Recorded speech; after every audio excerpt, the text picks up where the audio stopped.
નમસ્કાર દર્શક મિત્રો, દિવસભરની ઘટના એ ઘટનાનું વિશ્લેષણ અને વિશ્લેષણમાંથી હિન્દ ટીવીનો સાચું સમજવાનો પ્રયાસ. હું રાકેશ આપનું હિન્દ ટીવીના સમાચારમાં સ્વાગત કરું છું. સમાચાર શરૂ કરતા પહેલા એક નજર કરીએ અત્યાર સુધીના મુખ્ય સમાચારો પર. રાજસ્થાનના પાલીમાં ભગવાન નેમિનાથની મૂર્તિ ખંડિત થતા સમગ્ર જૈન સમાજમાં રોષ. સુરત જૈન સમાજે કલેક્ટરને આપ્યું આવેદનપત્ર. અસામાજિક તત્વો સામે કડક કાર્યવાહીની માંગ. શહેરમાં ચેઇન સ્નેચિંગથી ઝડપની ઘટનાઓનો ધમધમાટ. ભટારમાં એનઆરઆઈ મહિલાનું પર્સ અચકાયું તો કતારગામમાં મહિલાની ચેઇન તોડી ભાગતો યુવાન ઝડપાયો. કતારગામ ઉત્કલનગરમાંથી 4 કિલો ગાંજા સાથે ઓરિસ્સાવાસી ઝડપાયો. એસઓજી પોલીસે બાતમીના આધારે દબોચ્યો. રાંદેરમાં જર્જરિત ઇમારતનો ગેલેરીનો ભાગ ધરાશયી. તંત્રને જાણ કરવા છતાં કોઈ જ પગલાં ન લેવાતા બની દુર્ઘટના. સદનસીબે કોઈ જાનહાનિ નહીં. અને મૈદરપુરાના પરિવાર પાસેથી તાંત્રિક વિધિના નામે 35 લાખની ઠગાઈ કરનાર સૂત્રધાર ઠગ ઝડપાયો. રાજસ્થાનના પાલીમાં જૈન મંદિરમાં ભગવાન નેમિનાથની મૂર્તિ ખંડિતના ઘેરા પ્રત્યાઘાત શહેર સહિત સમગ્ર દેશભરમાં પડ્યા છે. ભગવાનની મૂર્તિ ખંડિત કરાતા જૈન સમાજમાં રોષ ચરમસીમાએ પહોંચ્યો છે. મૂર્તિ ખંડિત કરનારાઓ અસામાજિક તત્વો સામે કડક પગલાં લેવા માટે ઠેર ઠેર આવેદનપત્ર અપાઈ રહ્યા છે. મંગળવારે શહેરમાં સમસ્ત સુરત જૈન સંઘ દ્વારા જિલ્લા કલેક્ટરને આવેદનપત્ર આપી રજૂઆત કરવામાં આવી હતી. તાજેતરમાં રાજસ્થાન રાજ્યના પાલી જિલ્લાના નાડલાઈ ગામમાં આવેલ જૈનોના સુપ્રસિદ્ધ અને જૈન સમાજના લોકોનું આસ્થાનું કેન્દ્ર ગણાતા ભગવાન નેમિનાથની મૂર્તિ અસામાજિક તત્વો દ્વારા ખંડિત કરી નાખાઈ હતી. આ ઘટનાથી સમગ્ર જૈન સમાજમાં ઘેરા આઘાતની લાગણી સર્જાઈ છે. સુરત જૈન સંઘ તેનાથી ઘણા વ્યથિત થયા છે. આ ઘટનાની દુઃખભરે નિંદા કરવામાં આવી છે. ભૂતકાળમાં રાજસ્થાનમાં જૈન તીર્થકારોની પ્રતિમા ઉપરના હુમલોથી રાજસ્થાન રાજ્યમાં જૈન મંદિરો અસુરક્ષિત પરિસ્થિતિમાં મુકાયા છે. જે ભગવાને જન્મ આપ્યો છે તે જ ભગવાનની મૂર્તિઓ ખંડિત કરનારા તત્વો પોલીસની નજરથી બચશે, પરંતુ ભગવાનની નજરથી ક્યાં બચવાના છે? આ સામાજિક તત્વો સામે પોલીસ કડક પગલાં ભરે તેવી માંગણી સાથે સમસ્ત સુરત જૈન સંઘ દ્વારા જિલ્લા કલેક્ટરને આવેદનપત્ર આપી રાજસ્થાન સરકારને જાણ કરવા રજૂઆત કરી હતી. રાજસ્થાનના પાલી જિલ્લાની અંદર એક જૈનોનું મહાન તીર્થ આવેલું છે, નાડલાઈ કરીને. ત્યાં એક ટેકરી ઉપર 6000 વર્ષ જૂની ભગવાન નેમિનાથ પ્રભુની પ્રતિમા હતી. કેટલાક દિવસો પૂર્વે એ પ્રતિમાને ધડથી અલગ કરવામાં આવી. આ ઘટના ફક્ત જૈન સમાજ માટે નહીં પણ સમગ્ર દેશ માટે બહુ ચિંતાજનક છે. આપણી સંસ્કૃતિ ને આપણા ધર્મસ્થાનોથી જ આપણે ઉજ્જવલ છીએ અને આ સંસ્કૃતિનું આ રીતે જે રીતે અધપતન થઈ રહ્યું છે એ બદલ આ જે કૃત્ય જે લોકોએ કર્યું હોય એ રાજસ્થાન સરકારને અમારી ખાસ વિનંતી છે કે આની અંદર જે લોકોએ આ કૃત્ય કર્યું છે એ કૃત્ય કરનારનો શું ઈરાદો છે અને તાત્કાલિક એની ધરપકડ થવી જોઈએ. કારણ કે જ્યાં સુધી આપણે સંસ્કૃતિનું રક્ષણ નહીં કરી શકીએ તો પછી આપણે વિદેશની સંસ્કૃતિ પ્રમાણે જ આપણું થવાનું છે. કેટલાક સંપ્રદાયો એમના ધર્મની બાબતમાં બહુ ચુસ્ત છે અને અમે પણ આ ધર્મની બાબતમાં સમગ્ર જૈન સમાજમાં બહુ ઘેરા પ્રત્યાઘાતો પડ્યા છે. જૈનોના ભલે ઘણા ફિરકાઓ હશે પણ દરેક ફિરકાવાળા એકત્રિત થઈ અને આ ઘટનાને અમે વખોડીએ છીએ. અને આજે આ પ્રસંગે અમે કલેક્ટરશ્રીને આવેદનપત્ર આપીએ છીએ અને એમને વિનંતી કરીએ છીએ કે અમારી આ જે વાત છે તે રાજસ્થાનના મુખ્યમંત્રી સુધી પહોંચાડવામાં આવે અને આના પછીના શું પગલાં લેવાશે. જો કંઈ પગલાં નહીં લેવાશે તો ફરીથી અમે એકત્ર થઈ અને આ માટે અમારા નવા પ્રોગ્રામો ઘડીશું. સુરતમાં ચીલ ઝડપની ઘટનાઓ ચિંતાજનક રીતે વધી રહી છે. શહેરના ઉધના મગદલ્લા રોડ પર રિક્ષામાં સવાર એનઆરઆઈ મહિલાના ખોળામાંથી રૂપિયા 60,000ની મત્તાનું પર્સ તફડાવી બાઇક સવાર 2 લૂંટારૂ ભાગી છૂટ્યા હતા.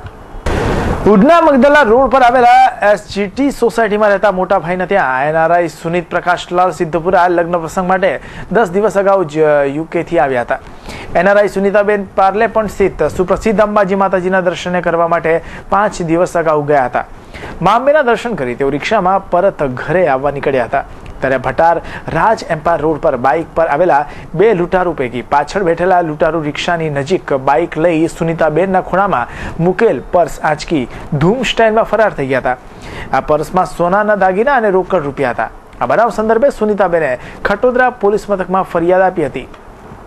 શહેરમાં ચેઇન સ્નેચર ટોળકીએ તરખાટ મચાવી દીધો છે. પોલીસના કાયદા વ્યવસ્થાના ધજાગરા ઉડાડતા ચેઇન સ્નેચરોએ પોલીસની નાકમાં દમ લાવી દીધો છે. પોલીસ તો ચેઇન સ્નેચરોને પકડવામાં હવાતિયા મારી રહ્યા છે, ત્યારે કતારગામમાં લોકોએ ચેઇન સ્નેચરોને પકડી પોલીસનું કામ કરવું પડ્યું હતું. નામ રાજેશ વઘવાણી, ઉંમર 23 વર્ષ, કામ ચેઇન સ્નેચિંગ. પોલીસ સ્ટેશનની અંદર દેખાતા આ યુવા ચેઇન સ્નેચરે મહિલાઓને ઘરેથી બહાર નીકળવું મુશ્કેલ કરી દીધું હતું. શહેરમાં સંખ્યાબંધ ચેઇન સ્નેચિંગના ગુનામાં સંડોવાયેલા રાજેશ વઘવાણી હાલ પોલીસની ગિરફ્તમાં છે. રાજેશે પોલીસને ખુલ્લો પડકાર ફેંકી ચેઇન સ્નેચિંગની ગુનાને અંજામ આપી દીધો છે. જોકે સોમવારે તેનો દિવસ ખરાબ હતો. તે પકડાયો પોલીસના હાથે નહીં, પરંતુ આમ આદમીના હાથે. જી હા, વેડરોડ તુલસી રેસિડેન્સીમાં રહેતા માધવીબેન જયેશભાઈ સોમવારે સાંજે બાપા સીતારામ રોડ નીરુ ફાર્મ પાસેથી ઘડિયાળ રિપેરિંગ કરાવવા પગપાળા દુકાનમાં જઈ રહ્યા હતા. અચાનક પાછળથી મોટરસાયકલ પર આવેલા ચેઇન સ્નેચરે માધવીબેનના ગળામાંથી ₹45,000ની કિંમતનો અછોડો તોડી દીધો. ચેઇન સ્નેચર બાઇક પર ભાગવાની કોશિશ કરી રહ્યો હતો ત્યારે તેની બાઇક નજીકમાં સ્લીપ થઈ જતા માધવીબેને બૂમારણ મચાવી દીધી હતી. લોકટોળા સ્થળ પર એકત્રિત થતા આ ચેઇન સ્નેચરને લોકોએ દબોચી પાડી બરોબર મેથી પાક ચખાડ્યો હતો. રાજેશ વઘવાણી નામના આ ચેઇન સ્નેચરને લોકોએ કતારગામ પોલીસના હવાલે કર્યો છે. રાજેશ અન્ય ગુનામાં સંડોવાયેલો છે કે કેમ તે અંગે પોલીસે વધુ તપાસ હાથ ધરી છે. હું મારી બેબી અને બાબા સાથે લલિતા 4 રસ્તાથી તુલસી રેસિડેન્સી જતી હતી તો નીરુ ફાર્મ પાસેથી મારી પાસેથી આ બાઇક સવાર પસાર થયો અને મારા ગળામાંથી સીધું એણે મંગળસૂત્ર ઝૂંટવી અને પૂરપાટ ઝડપે એણે બાઇક મારી મૂકી. એટલે પાછળ હું ચોર ચોર કહેતા હું ને મારી બેબી બંને બૂમ પાડતા હતા અને અમે એની પાછળ ગાડી ચલાવી લલિતા 4 રસ્તાથી ડભોલી 4 રસ્તાથી એ બાપા સીતારામ બાજુ વળ્યો. એટલે મને એવું લાગ્યું કે હવે કંઈ હાથમાં આવવાનો નથી. એણે વ્હાઇટ ટી શર્ટ પહેરેલું એટલો ખ્યાલ, અને એની બાઇકનો નંબર એને છાણથી દાબી દીધેલો. એટલે બાઇકનો નંબર વંચાયો ને એકલો પાંચડો ખુલ્લો હતો. પણ ત્યાં આગળ બાપા સીતારામ ચોક સુધી હું તો એ પૂરપાટ ઝડપે પહોંચી, ત્યાં એ પોતે ઝડપી જતો હતો એટલે બીજા બાઇક સવાર સાથે ભટકાયો અને સ્લીપ ખાઈ ગયો. એના કારણે મેં દૂરથી જોયો તો મને લાગ્યું કે આ એ જ માણસ છે. એટલે મેં તરત જઈને બધા ટોળાને કીધું કે ભાઈ એને છોડતા નહીં, એ મારું મંગળસૂત્ર લઈને ભાગ્યો છે. એટલે તરત એણે એના હાથમાંથી મંગળસૂત્ર નીચે ફેંકી દીધું. એટલે મારું મંગળસૂત્ર મને મળ્યું, પણ બીજાનું આ ન થાય એટલા માટે તરત જ મેં પોલીસનો કોન્ટેક્ટ કર્યો અને તરત પોલીસ આવી ગયા અને પકડી લીધી. ઉમરા ગામની નહેરુનગર સોસાયટી પાસેથી અજાણ્યા ચેઇન સ્નેચરે વિધવા મહિલાના ગળામાંથી ₹22,000ની સોનાની ચેઇન તોડી મોટરસાયકલ પર ફરાર થઈ ગયો હતો.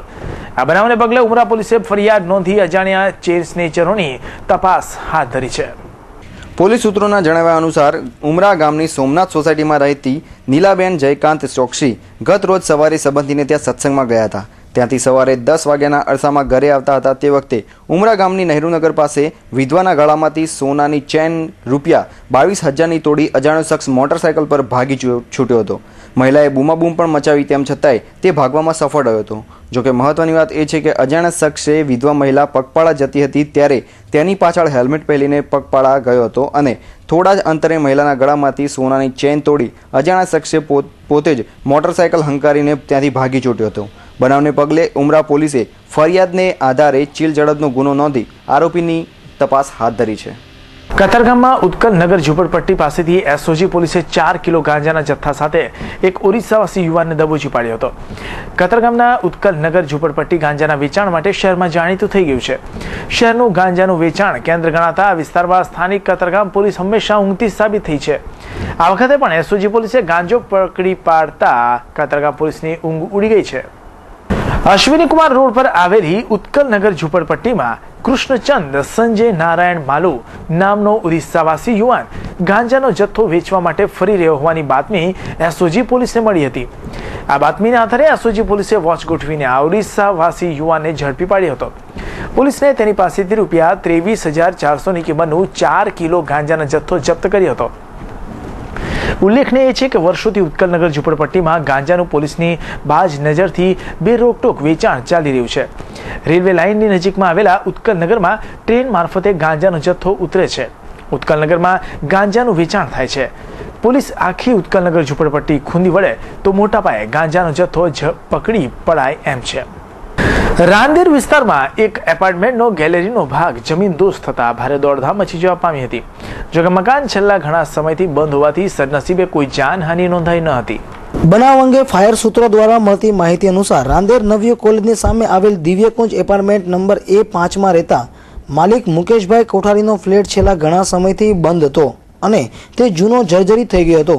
આજે સવારે 11 વાગ્યાના સુમારે ફ્લેટની ગેલેરીનો ભાગ એકાએક કડકભૂસ થઈને જમીનદોસ્ત થતા સમગ્ર વિસ્તારમાં ભારે દોડધામ મચી ગઈ હતી. આ બનાવ અંગે ફાયર બ્રિગેડને જાણ કરાતા ફાયર બ્રિગેડના લાશ્કરોએ ઘટના સ્થળે પહોંચી જઈને કામગીરી બનાવી હતી. જોકે સ્થાનિકોના જાણે ધરાધ્રુજી ઉઠી હોય તેમ ધરતીકંપ થયો હોય તેવો આભાસ થતા એપાર્ટમેન્ટના ફ્લેટમાંથી રહીશો નીચે માર્ગ પર ઘસી આવ્યા હતા. જોકે માત્ર ગેલેરીનો ભાગ જ જમીનદોસ્ત થવાનું કારણ બહાર આવતા છેવટે રહીશોએ રાહતનો દમ લીધો હતો. અહીંયા દિવ્યકુંજ એપાર્ટમેન્ટ 1ની ગેલેરી તૂટી નીચે પડી છે. એકચ્યુઅલી દિવ્યકુંજ 1, 2 બંને બિલ્ડિંગો ખૂબ જર્જરિત છે. લગભગ 85-86માં બંધાયેલા છે, પણ ત્યારે 78માં બંધાયા છે, 1978માં. અને બાંધકામની અંદર સિમેન્ટની જગ્યાએ સાગોળનો ઉપયોગ થયેલો છે. સ્ટ્રક્ચર ખૂબ વીક છે. ઉપર જ્યાં છાપરા નાખ્યા છે તે પણ એવી પરિસ્થિતિ છે કે જો એ ન હોય તો ચાણીની જેમ પાણી નીચે આવે છે. એટલે એક બિલ્ડિંગ તો આ રીતે ધરાશાયી થઈ જાય એવી પરિસ્થિતિમાં છે. બાજુનું બિલ્ડિંગ પણ એવી જ પરિસ્થિતિમાં છે. અને જે 1 નંબરનું બિલ્ડિંગ અત્યારે ગેલેરી પડી છે એમાં મુકેશભાઈએ અને પિન્ટુભાઈએ, જે લાલકૃપા ટ્રાવેલ્સ અને સીડેક કોમ્પ્યુટરના ઓનર છે, એ લોકોએ કોર્પોરેશનને લેખિતમાં નોટિસ પણ જાણ પણ કરી હતી. એ લોકોએ પોતાનું આકારણી ઝીરો કરાવીને મકાનનો વપરાશ બી બંધ કરી દીધો છે, પણ કોર્પોરેશને બિલ્ડિંગ ઉતારવાની તજવીજ કેમ નથી કરી એ પણ ખબર પડતી નથી. તો કોર્પોરેશને આ બંને બિલ્ડિંગો માટે ચોક્કસ જ પગલાં લેવાની જરૂર છે, નહીં તો જાનહાનિ થવાની અને જાનમાલને નુકસાન થવાની પૂરેપૂરી સંભાવના છે. મારી આ ગેલેરી અત્યારે તૂટી છે. મેં 2010માં મેં ખાલી કરી હતી જગ્યા અને મેં કાયદેસર એસએમસીમાં લેખિત અરજી આપી છે. રિસીટ કોપીમાં મેં સહી સિક્કા બી લીધા છે. એ લોકો એવું કીધેલું કે તમે તમારા હિસાબે તમે રિપેરિંગ કરો, પણ અમે બિલ્ડરોને બોલાવ્યા હતા, 4-5 જણા કોન્ટ્રાક્ટરો બિલ્ડરો, પણ એ લોકોએ કીધું કે આમાં કાંઈ થાય એવું નથી, આને આખું ઉતારીને નીચે જમીન લેવલ લાવવું જ પડશે અને પછી તમારે આગળ તમારા હિસાબે કાર્યવાહી થશે. પણ અમારે અહીંયા અમે લોકોએ ખાલી કરી લીધેલું 2 વર્ષથી, પણ અમુક લોકોએ ખાલી નહોતું કર્યું એટલે એને કારણે પડી રહેલું હતું મકાન. ને આજે આ ગેલેરી તૂટી જેના માટે મેં પહેલેથી અરજી કરેલી હતી તો એ લોકોએ ધ્યાન નહોતું આપ્યું. મૈદરપુરા વિસ્તારમાં તાંત્રિક વિધિના નામે એક પરિવાર પાસેથી 35 લાખ રૂપિયાની છેતરપિંડી કરવાના કેસમાં 2011માં એક આરોપીની ધરપકડ કરવામાં આવી હતી. પરંતુ આ છેતરપિંડીના ગુનાનો માસ્ટર માઇન્ડ ફરાર થઈ ગયો હતો, જેને શહેરની ડીસીબી પોલીસે ઝડપી પાડીને કાયદેસરની કાર્યવાહી કરી છે. ક્રાઇમ બ્રાન્ચના સૂત્રો પાસેથી મળતી માહિતી અનુસાર ગત રોજ સાંજના સમયે સ્ટાફના માણસોએ બાતમીના આધારે એક ઠગને ઝડપી પાડ્યો હતો. છેલ્લા 1 વર્ષથી ભાગતા આ શખ્સનું નામ સલીમ ઉર્ફે ગુરુ મસ્તાનજી આસિફ સૈયદ છે, જેની ઉંમર 30 વર્ષની છે, જે ઉત્તર પ્રદેશનો મૂળ રહેવાસી છે. અગાઉ વર્ષ 2011માં મૈદરપુરા વિસ્તારમાં રહેતા બાબુભાઈએ ઘરકંકાસથી છુટકારો મેળવવા તાંત્રિક સલીમ સૈયદ પાસે ગયા હતા. તાંત્રિક ઠગ સલીમ તેમજ તેનો અન્ય સાગરીત મોહમ્મદ આસિફે ભેગા મળીને તાંત્રિક વિધિ માટે લિનિયર બસ સ્ટેશનની સામે બેલ્જિયમ ચેમ્બર્સમાં ઓફિસ ખોલી હતી.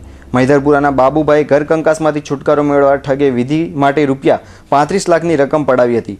આ અંગે મૈદરપુરા પોલીસમાં બંને ઠગ વિરુદ્ધ છેતરપિંડી ફરિયાદ વર્ષ 2011માં થઈ હતી. જોકે તે વખતે એક ઠગ પકડાઈ ચૂક્યો હતો, ત્યારે આ શખ્સ નાસ્તો ભાગતો ફરતો હતો, તેમજ તાંત્રિક વિધિ ઉપરાંત રેડીમેડ ગાર્મેન્ટનો પણ મેરઠમાં વેપાર કરતો હતો, જેને ડીસીબી પોલીસે ઝડપી પાડી આગળની તપાસ હાથ ધરી છે. ગુજરાત વિધાનસભાની ચૂંટણીના પરિણામો જાહેર થવાના હવે ગણતરીના કલાકો રહ્યા છે, ત્યારે ચૂંટણી સંલગ્ન પ્રશાસન તેમાં કોઈ કસર છોડવા માંગતું નથી. ઈવીએમ સ્ટ્રોંગ રૂમની સિક્યુરિટીથી લઈને કાઉન્ટિંગના કાઉન્ટડાઉનમાં તંત્ર વ્યસ્ત છે. તેવું જ કંઈક તાપી જિલ્લાની 2 વિધાનસભાની સીટો પર થઈ રહ્યું છે. તાપી જિલ્લાની 171 વ્યારા અને 172 નિઝર વિધાનસભા સીટો પર જિલ્લા ચૂંટણી આયોગ દ્વારા આવનાર 20 તારીખની મતગણતરીની તૈયારીઓ પૂરજોશમાં વ્યારા આર્ટ્સ એન્ડ કોમર્સ કોલેજમાં ચાલી રહી છે. સાથે બીએસએફથી લઈ સ્થાનિક પોલીસનો 20 લાખ પોલીસ સ્ટાફ ખડકી દેવામાં આવ્યો છે, જેને 3 ટાઈપ સિક્યુરિટીમાં પરિવર્તિત કરાયો છે. મતગણતરીમાં સરળતા રહે તે માટે 171 વ્યારાની વિધાનસભા માટે 114, જ્યારે 172 નિઝર માટે 111 કાઉન્ટિંગ ઓફિસરો દ્વારા 21 અને 27 ml કુલ 48 રાઉન્ડમાં મતગણતરી કરાશે. સવારે 8 કલાકથી શરૂ થતી મતગણતરીમાં શરૂઆતમાં તાપી જિલ્લાની 4000 પોસ્ટલ બેલેટ પેપરની ગણતરી કર્યા બાદ સામાન્ય ગણતરી હાથ ધરાશે. 171 વ્યારા વિધાનસભા સીટ માટે 75 મતગણતરી એજન્ટ, જ્યારે 172 નિઝર માટે 65 મતગણતરી એજન્ટ નિયુક્ત કરાયા છે. મતગણતરી સંકુલમાં નિયુક્ત કરેલ ઉચ્ચ અધિકારીઓ સિવાય મોબાઈલનો ઉપયોગ પર પ્રતિબંધ લગાવવામાં આવ્યો છે. સાથે આઈ કાર્ડ વગર પ્રવેશવાની સખ્ત મનાઈ ફરવામાં આવી છે. લોક સુવિધા માટે મીડિયા સેન્ટરો સાથે કોમ્પ્યુટરો, નેટ કનેક્શન, ફેક્સ સાથે આ વખતની ચૂંટણીમાં ઇલેક્શન કમિશન ઓફ ઇન્ડિયાની સાઇટ પર તમે લાઈવ ગણતરીની પડે પણની માહિતી જોઈ શકાશે. કામરેજ લસકાણા રોડ પર પૂરપાટ દોડતી કાળમુખી ટ્રકે મોટરસાયકલને અડફેટમાં લેતા મજૂરી કામ કરતા 2 સગા ભાઈઓ કારનો કોળિયો બની ગયા હતા. મજૂરી કામ કરતા 2 ભાઈઓના એક સાથે અણધાર્યા મોતથી અરેરાટી વ્યાપી ગઈ છે. અકસ્માત બાદ ટ્રક ચાલક ટ્રક લઈ ફરાર થઈ ગયો હતો. સરથાણા જગાટનાકા પાસે નિર્માણાધીન બિલ્ડિંગમાં રહી ત્યાં જ મજૂરી કામ કરી પરિવારનું ગુજરાન ચલાવતા 2 સગા ભાઈઓ જગા ફૂલસિંહ તડવી, દેવા ફૂલસિંહ પટેલ ગત રાત્રે કીમ ચોકડી પર કામ આટોપી મોટરસાયકલ પર પરત સરથાણા જગાટનાકા આવી રહ્યા હતા. મોડી રાતે 10:30 વાગે કામરેજ લસકાણા રોડ ડાયમંડ નગર પાસે પૂરપાટ ટ્રક હંકારતા યમરાજ રૂપી ચાલકે તેમના મોટરસાયકલને જોરદાર ટક્કર મારતા બંને ભાઈઓ રસ્તા પર ફંગોળાયા હતા. માથામાં ગંભીર ઈજા પહોંચતા બંને ભાઈને તાત્કાલિક સુરત સિવિલ હોસ્પિટલમાં સારવાર અર્થે ખસેડાયા હતા, જ્યાં જગાભાઈને ફરજ પર હાજર તબીબોએ મૃત જાહેર કરી દીધો હતો, જ્યારે દેવાભાઈનું આજે મળસ્કે 4 વાગે સારવાર દરમિયાન મોત નીપજ્યું હતું. મૂળ મધ્યપ્રદેશના અલીરાજપુર તાલુકાના ચીખોડા ગામના વતની મૃતક જગા અને દેવાને સંતાનમાં એક પુત્ર છે. તેઓ કડિયા કામ કરવા સુરત આવ્યા હતા. આ બનાવ સંદર્ભે કામરેજ પોલીસે વધુ તપાસ હાથ ધરી છે. વિધાનસભાની ચૂંટણી વેળા ટેબલ મૂકવા માટે હપ્તો નહીં આપનારા જીપીપી પાર્ટીના કાર્યકર્તાને સોમવારે અસામાજિક તત્વોએ ઢોર માર મારી ચપ્પુ મારી દીધું હતું. સામે પક્ષે કાર્યકરના મિત્રો અને સ્થાનિકો હુમલાખોરો પર વળતો હુમલો કરતા તેઓને સારવાર માટે નવી સિવિલ હોસ્પિટલ અને સ્મીમેર હોસ્પિટલ ખસેડાયા હતા. વેડ રોડ તિલોક સોસાયટીમાં રહેતો 28 વર્ષીય જિગ્નેશ ગણપતભાઈ ગોળે વિધાનસભાની ચૂંટણી વેળા 13મી ડિસેમ્બરે શેરીમાં જીપીપી પાર્ટીનું ટેબલ મૂક્યું હતું, જેથી આ સોસાયટીમાં રહેતો 21 વર્ષીય માથાભારે સન્ની હરીશભાઈ ધનગર અને તેના સાગરીતો ટેબલ પર આવી હપ્તાની માગણી કરી હતી. જોકે જિગ્નેશે હપ્તો આપવાની ના પાડતા બંને વચ્ચે ચકમક જરી હતી. જોકે આ સમયે સ્થાનિકો વચ્ચે પડી સમાધાન કરાવ્યું હતું, પરંતુ સન્નીના મનનો ગુસ્સો શાંત ન થતા ગત રોજ રાત્રે સન્ની તથા તેના પિતા હરીશભાઈ અને તેના 2 સાગરીતો લાકડાના ફટકા અને ચપ્પુ લઈ જિગ્નેશના ઘરે આવ્યા હતા. તમામે જિગ્નેશને ઢોર માર મારી બંને હાથ તથા પેટના ભાગે અને છાતીના ભાગે ઉપરા છાપરી ઘા ઝીકી દેતા તે લોહી લુહાણ થઈ ઢળી પડ્યો હતો. જિગ્નેશને માર મારતા જ આસપાસમાં રહેતા તેના મિત્રો તથા સ્થાનિકો પણ આવી પહોંચ્યા હતા, જેમાં જિગ્નેશના કેટલાક મિત્રોએ સનીને બંને હાથમાં તથા પેટમાં તલવારના ઘા ઝીકી દેતા તે પણ લોહી લુહાણ થઈ ઢળી પડ્યો હતો. બંનેને તાત્કાલિક સારવાર માટે સ્મીમેર હોસ્પિટલ ખસેડાયા હતા. જોકે બાદમાં ટૂંકી સારવાર દરમિયાન સન્નીને વધુ સારવાર માટે નવી સિવિલ હોસ્પિટલ લઈ જવાયો હતો. આ મારામારીમાં બંનેની હાલત ગંભીર હોવાનું જાણવા મળ્યું છે. બનાવને પગલે ચોકબજાર પોલીસે આગળની તપાસ હાથ ધરી છે. કતારગામ જીઆઈડીસીના ભાગ્યલક્ષ્મી જરી વાયરના કારખાનામાંથી ₹5.50 લાખની મત્તાના 1100 કિલોગ્રામના તાંબાના વાયરોની ચોરી કરનારા રીઢા ગુનેગારને કતારગામ પોલીસે પકડવામાં સફળતા મેળવી છે. કતારગામ જીઆઈડીસીમાં આવેલા ભાગ્યલક્ષ્મી જરી વાયર નામના કારખાનામાંથી 15 દિવસ અગાઉ મધરાત્રિ બાદ ત્રાટકેલા તસ્કરો કારખાનાના ગ્રાઉન્ડ ફ્લોરમાં ભઠ્ઠી ઉપર ભાગે આવેલી જાળી કાપી અંદર પ્રવેશી 1100 કિલોગ્રામ વાયર કિંમત ₹5.50 લાખની મત્તાની ચોરી કરી ગયા હતા.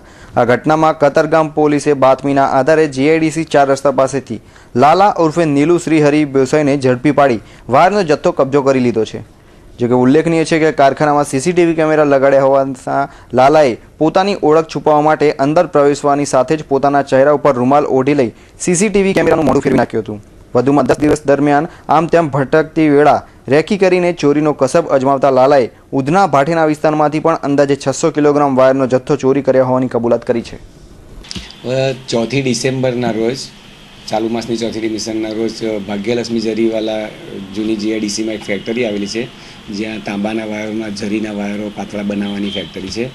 તો કોઈ ચોરી સમયે એની ભઠ્ઠીની પાછળની ગ્રીલ કાપી અને અંદર પ્રવેશ કરી અને લગભગ 1100 કિલો જેટલા તાંબાના વાયરોની ચોરી કરેલી, એની અમે ફરિયાદ પણ નોંધેલી અને ગુનાની તપાસ અમે જાતે કરી રહ્યા હતા.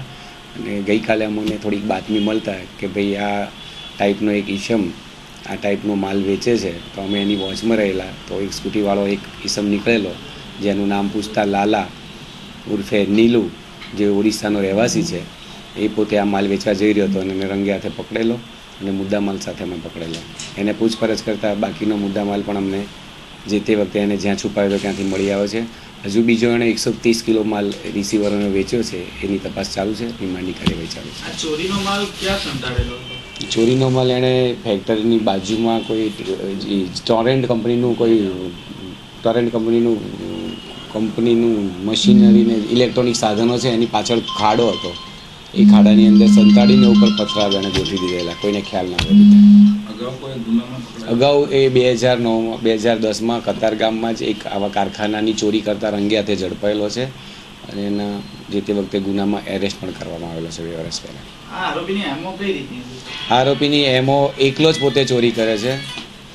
કોઈ પણ કારખાનામાં આવી રીતે ચોરી છુપીથી નીકળીને એના બારણામાંથી પ્રવેશ કરી, કાં તો આવી રીતે વાયર સળિયા કાપીને પ્રવેશ કરી એન્ટ્રી કરીને ચોરી એકલો જ કરે છે.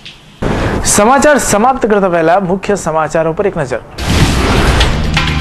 રાજસ્થાનના પાલીમાં ભગવાન નેમિનાથની મૂર્તિ ખંડિત થતા સમગ્ર જૈન સમાજમાં રોષ. સુરત જૈન સમાજે કલેક્ટરને આપ્યું આવેદનપત્ર. અસામાજિક તત્વો સામે કડક કાર્યવાહીની માંગ. શહેરમાં ચેન સ્નેચિંગથી ઝડપની ઘટનાઓનો ધમધમાટ. ભટારમાં NRI મહિલાનું પર્સ અચકાયું તો કતારગામમાં મહિલાની ચેન તોડી ભાગતો યુવાન ઝડપાયો. કતારગામ ઉત્કલનગરમાંથી 4 કિલો ગાંજા સાથે ઓરિસ્સાવાસી ઝડપાયો. એસઓજી પોલીસે બાતમીના આધારે દબોચ્યો. રાંદેરમાં જર્જરિત ઇમારતનો ગેલેરીનો ભાગ ધરાશયી. તંત્રને જાણ કરવા છતાં કોઈ જ પગલાં ન લેવાતા બની દુર્ઘટના. સદનસીબે કોઈ જાનહાનિ નહીં. અને મૈધરપુરાના પરિવાર પાસેથી તાંત્રિક વિધિના નામે 35 લાખની ઠગાઈ કરનાર સૂત્રધાર ઠગ ઝડપાયો. દર્શક મિત્રો, આ હતા અત્યાર સુધીના સમાચાર. આવતીકાલે ફરી નવા સમાચાર સાથે મળીશું. ત્યાં સુધી રજા આપશો. નમસ્કાર.